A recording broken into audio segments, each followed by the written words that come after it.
नमस्कार दोस्तों, तो कैसे हैं आप सब। उम्मीद करता हूं अच्छे ही होंगे। तो एक बार फिर से स्वागत है आप सभी का अपने चैनल फैक्टेज फैक्ट्री।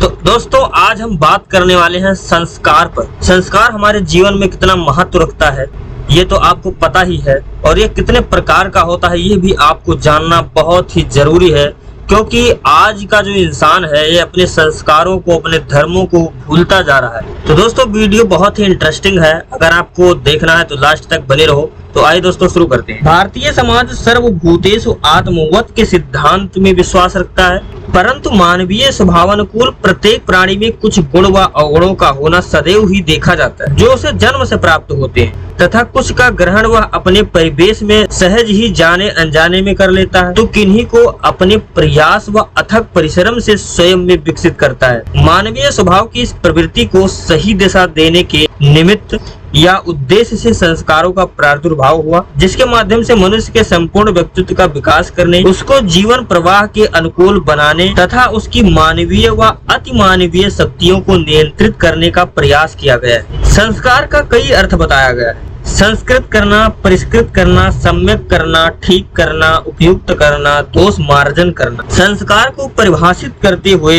वेदांत सूत्र भाष्यकार शांकर के अनुसार संस्कार वह है जिसके होने से कोई पदार्थ या व्यक्ति किसी कार्य के लिए योग्य हो जाता है। इस प्रकार संस्कार का अभिप्राय शुद्धि की उन धार्मिक क्रियाओं से है जो मनुष्य के विभिन्न दोषों को दूर कर उसकी शुद्धि करती है और उसमें विभिन्न गुणों को उत्पन्न करती है। ये संस्कार परिवार में कराया जाता है। इनके द्वारा व्यक्ति का समाजीकरण कर उनके दायित्व का बोध कराया जाता है। संस्कारों के कुछ उद्देश्य निर्धारित किए गए हैं, जैसे अवांछित प्रभावों को दूर करना, प्रेम व परस्पर सौहार्द व सख्य भाव को विकसित करना, सुरक्षा की भावना का विकास, गर्भ एवं बीज संबंधी दोषों का निवारण, चारित्रिक गुणों का विकास, पारिवारिक व सामाजिक कर्तव्यों का बोध, अनुशासित व संयमित जीवनचर्या को विकसित करना आदि। संस्कार मुख्य रूप से 16 प्रकार के माने गए हैं, जो इस प्रकार। पहला संस्कार है गर्भाधान संस्कार। जब व्यक्ति अपनी माँ के गर्भ में आगमन करता है तो उसे गर्भाधान संस्कार कहते हैं। पुंसवन संस्कार, जब गर्भ का आधान हो जाता है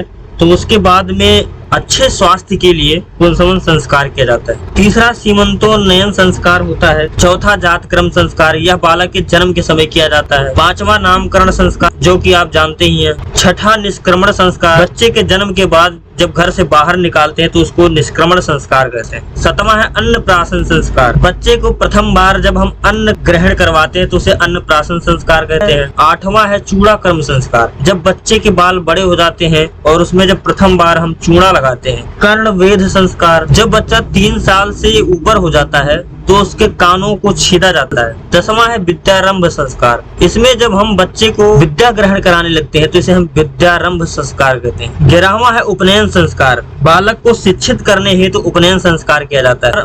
12वां है वेदारंभ संस्कार, जब बच्चा गायत्री मंत्र से लेकर वेदों का सम्यक अध्ययन करता है तो उसे वेदारंभ संस्कार कहते हैं। 13वां है केशांत संस्कार, इसमें बच्चों के बालों को अस्तूरे या छुरे से उतार दिया जाता है। 14वां है समावर्तन संस्कार, यह शिक्षा के उपरांत किया जाने वाला संस्कार है। 15वां है विवाह संस्कार।